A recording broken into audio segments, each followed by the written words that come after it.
சங்கதி 24 செய்திகளோடு இணைந்திருக்கிறீர்கள். விரிவான செய்திகளுக்கு செல்ல முன்னதாக முதலில் இன்றைய நாளுக்கான தலைப்புச் செய்திகள். காவு கொள்ளப்படவிருந்த தமிழரின் காணிகள், அனுர அரசுக்கு எதிர்வினை. திருகோணமலை தமிழரசு கட்சிக்குள் நுழைந்த பிள்ளையானின் பின்னணி வேட்பாளர். காணி அபகரிப்பு சதித்திட்டம் முறியடிப்பு, நன்றி கூறிய கஜேந்திரகுமார் பொன்னம்பலம். இந்திய கடற்றொழிலாளர்களின் அத்துமீறல் நடவடிக்கை, கடற்றொழில் அமைச்சர் வெளியிட்டுள்ள தகவல். உள்ளூராட்சி மன்றங்களின் அதிகார போராட்டத்திற்கு அனுரவே பொறுப்பு. அதிரடியாக நீக்கப்பட்ட பிரதியமைச்சர் அருண் கேமச்சந்திரவின் முக்கிய பதவி. கனகராயன் குளத்தில் மூழ்கி இளைஞர் ஒருவர் உயிரிழப்பு. நாட்டை உலுக்கும் துப்பாக்கிச் சூடுகள், பின்னணியில் முன்னாள் அரசியல்வாதிகள், அம்பலப்படுத்திய நாடாளுமன்ற உறுப்பினர். உலகின் 14 நாடுகளில் இருந்து இறக்குமதி செய்யப்படும் மரக்கறி வகைகள், பழங்கள், தானிய வகைகள் மற்றும் 300க்கும் அதிகமான நந்திமார் தயாரிப்புகள் என அனைத்து பொருட்களையும் மொத்தமாகவும் சில்லறையாகவும் எம்மிடம் பெற்றுக் கொள்ளலாம்.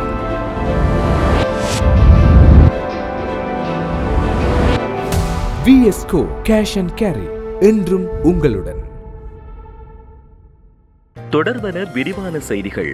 வடக்கு கிழக்கில் உள்ள காணிகள் இராணுவ பிரசன்னம், உயர் பாதுகாப்பு வலயங்கள் என்ற அடிப்படையில் பெரும்பாலும் தமிழ் மக்களின் நிலங்கள் அபகரிக்கப்பட்டுள்ளன. மேலும் செயல் திட்டங்களுக்கான சுவீகரிப்பும் சிங்கள குடியேற்றங்களும் அங்கொன்றும் இங்கொன்றுமாக இடம்பெற்று வருகிறது. திட்டமிட்ட நில அபகரிப்புகளுக்கு மேலதிகமாக வனவள திணைக்களம், தொல்பொருள் திணைக்களம், வனஜீவராசிகள் பாதுகாப்பு திணைக்களம் மற்றும் காணி தொடர்பாக செல்வாக்கு செலுத்தக்கூடிய அரசாங்க அதிகார தரப்பினரிடம் மக்கள் அதிக காணிகளை இழந்திருக்கிறார்கள் என்பது இங்கு கூறியாக வேண்டும். இவ்வாறு உள்நாட்டு யுத்தத்துக்கு பின்னர் காணிகளை கையப்படுத்திய முந்தைய அரசாங்கத்தைப் போல தேசிய மக்கள் சக்தியின் காணி சுவீகரிப்பு முறையை கையாண்ட விதம் அழுத்தங்கள் மற்றும் எதிர்ப்புகளை எதிர்வினையாக பெற்றுள்ளமை குறிப்பிடத்தக்கது. உள்ளூராட்சி மன்ற தேர்தல் முடிவுகள் தமிழர் அரசியல் கட்சிகளுக்கு மிக முக்கிய எதிர்கால அரசியல் வாய்ப்பை வழங்கியுள்ளன.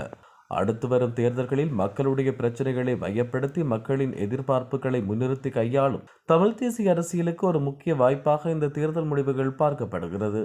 கடந்த நாடாளுமன்ற தேர்தலோடு ஒப்பிடும் போது உள்ளூராட்சி மன்ற தேர்தல் முடிவுகள் தமிழ் கட்சியை வெற்றியடைய வைத்துள்ளதாக கூறப்படுகிறது. இந்த விவாத போக்கின் உண்மைகளை ஆராய்ந்தால் தமிழ் மக்கள் தமிழ் கட்சிகளை முற்றிலும் புறந்தளவில்லை. கட்சிகள் தமக்குள்ளே ஏற்பட்ட போட்டியும் பிரிவினைக்கு மக்கள் கற்பித்த பாடமாக இது காணப்படுகிறது. இந்த பின்னணியில் தற்பொழுது உள்ளூராட்சி மன்ற ஆட்சியை வடக்கு கிழக்கில் தமிழ் கட்சிகள் ஒன்றோடைந்து அமைப்பதில் காலதாமதத்தை ஏற்படுத்தி வருகின்றன. குறிப்பாக ஆட்சி அமைப்பதற்கு நடத்தப்பட்ட பேச்சுவார்த்தைகள் மற்றும் அவற்றில் கூட்டுச்சேரும் அங்கத்துவ கட்சிகள் தொடர்பில் சில வாத பிரதிவாதங்கள் முன்வைக்கப்படுகின்றன. வடமாகாணத்தில் உள்ள 4 மாவட்டங்களில் இருக்கக்கூடிய காணிகளை அரச காணியாக அபகரிப்பதற்குரிய வர்த்தமானி அரசாங்கத்தால் மீள பெற்றுக் கொண்டுள்ளமையானது பெரும் வெற்றி என நாடாளுமன்ற உறுப்பினர் கஜேந்திரகுமார் பொன்னம்பலம் தெரிவித்தார். யாழ்ப்பாணம் கொக்குவிலில் அமைந்துள்ள கட்சியின் தலைமை காரியாலயத்தில் நேற்று கஜேந்திரகுமார் பொன்னம்பலம் தலைமையிலான தமிழ் தேசிய பேரவையின் ஊடக சந்திப்பு இடம்பெற்றது. இதில் கலந்து கொண்டு கருத்து தெரிவிக்கும் போதே அவர் மேற்கண்டவாறு கூறினார்.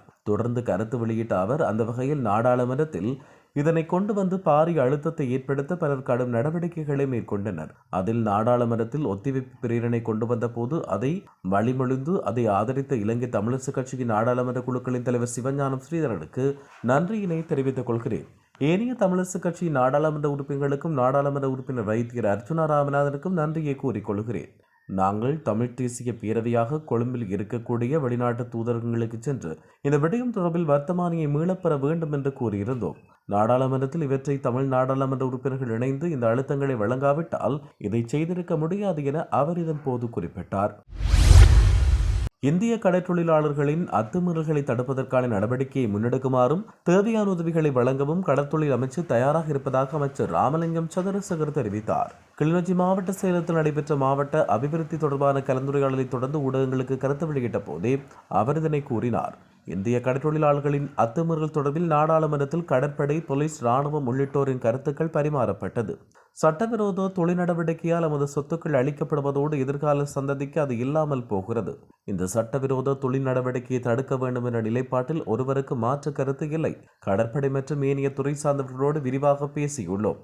விரைவாக நடவடிக்கை மேற்கொள்ளுமாறு கடற்படையினருக்கு அறிவுறுத்தி இருக்கிறோம் என அவர் இதன் பொழுது தெரிவித்தார். உள்ளூராட்சி மன்றங்களில் தற்போது நிலவும் அதிகார போராட்டத்துக்கு ஜனாதிபதி அனுரகுமார திசாநாயக்கவே பொறுப்பேற்றுக் கொள்ள வேண்டும் என தமிழ் முற்போக்கு கூட்டணியின் தலைவர் நாடாளுமன்ற உறுப்பினர் மனோ கணேசன் தெரிவித்தார். தற்போதுள்ள உள்ளூராட்சி சட்டம் குறைபாடுடையது என்பதை கடந்த தேர்தல்களின் போது உறுதிப்படுத்தப்பட்டதாக மனோ கணேசன் சுட்டிக்காட்டினார்.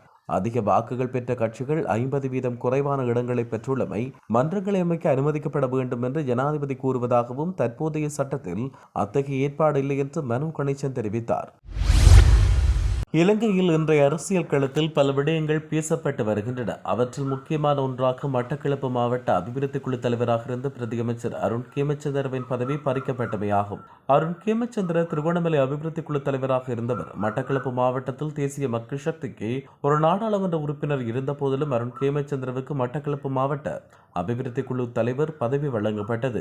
இந்நிலையில் அருண் கேமச்சந்திர பதவி விலக்கப்பட்டுள்ளமை தொடர்பிலும் அடுத்தது யார் அந்த பதவிக்கு வரப்போகிறார், அவர் எவ்வாறு மட்டக்களப்பு மாவட்டத்தை பாதுகாக்கப் போகிறார் என பல்வேறுபட்ட கருத்துக்கள் நிலவி வருகின்றமை குறிப்பிடத்தக்கது. வவுனியா கனகராயன் குளத்தில் மூழ்கி இளைஞர் ஒருவர் உயிரிழந்துள்ளார். குறித்த சம்பவம் நேற்று இடம்பெற்றது. அதே பகுதியைச் சேர்ந்த ஈழவன் வயது 23 என்ற இளைஞனை இவ்வாறு உயிரிழந்துள்ளார். இந்த இளைஞன் நேற்று மாலை கனகராயன் குள பகுதியில் மீன்பிடிக்க சென்ற போதே குறித்த சம்பவம் இடம்பெற்றுள்ளது. மேலும் இச்சம்பவம் தொடர்பாக கனகராயன் குளம் போலீசார் மேலதிக விசாரணைகளை மேற்கொண்டு வருவதாக தெரிவிக்கப்பட்டுள்ளது.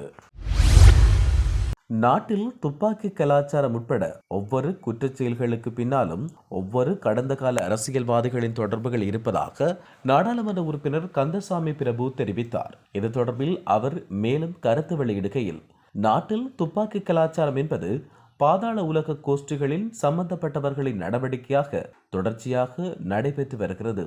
அது அண்மை காலமாக நாட்டில் பேசுபொருளாக மாறியிருக்கின்ற விடயம் யாவரும் அறிந்த விடயமே. ஒவ்வொரு குற்றச் செயல்களுக்கு பின்னாலும் ஒவ்வொரு கடந்த கால அரசியல்வாதிகள் தொடர்பு இருப்பதை நாங்கள் பார்க்கின்றோம். இவற்றுக்கெல்லாம் கடந்த ஆட்சியின் போது நாடாளுமன்ற உறுப்பினர்களாக இருந்தவர்கள் மற்றும் கடந்த கால ஆட்சியாளர்களே காரணம் என்று அவர் குற்றம் சாட்டினார். அதேபோல அதற்கான சட்ட நடவடிக்கைகளை மேற்கொண்டு வருவதோடு அதற்காக பல பேர் கைது செய்யப்பட்டு கொண்டிருக்கிறார்கள் என்றும் அவர் தெரிவித்தார். விசாரணைகள் முன்னெடுக்கப்பட்டு கொண்டிருக்கின்றன. அந்த வகையில் சட்டத்தின் பிரகாரம் அவர்களுக்கான தண்டனைகள் வெகு விரைவில் வழங்கப்படும் என்றும் அவர் இதன் பொழுது தனது கருத்தை வெளியிட்டிருந்தார்.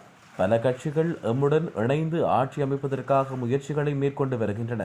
இதுவரைக்கும் எவ்வித முயற்சிகளையும் நாங்கள் மேற்கொள்ளவில்லை. ஆனாலும் மற்றைய கட்சிகளோடு இணைந்து செயற்படுவதில் எந்த அபிப்பிராயங்களும் இல்லை. ஆனால் மக்களின் தேவை எதுவாக இருக்குமாக இருந்தாலும் அந்த தேவைகளின்படி நாங்கள் பயணிப்பதில் நாங்கள் எப்பொழுதுமே தயாராக இருக்கிறோம் என அவர் இதன் பொழுது கருத்து வெளியிட்டார். இத்துடன் செய்திகள் யாவும் நிறைவு பெறுகின்றன.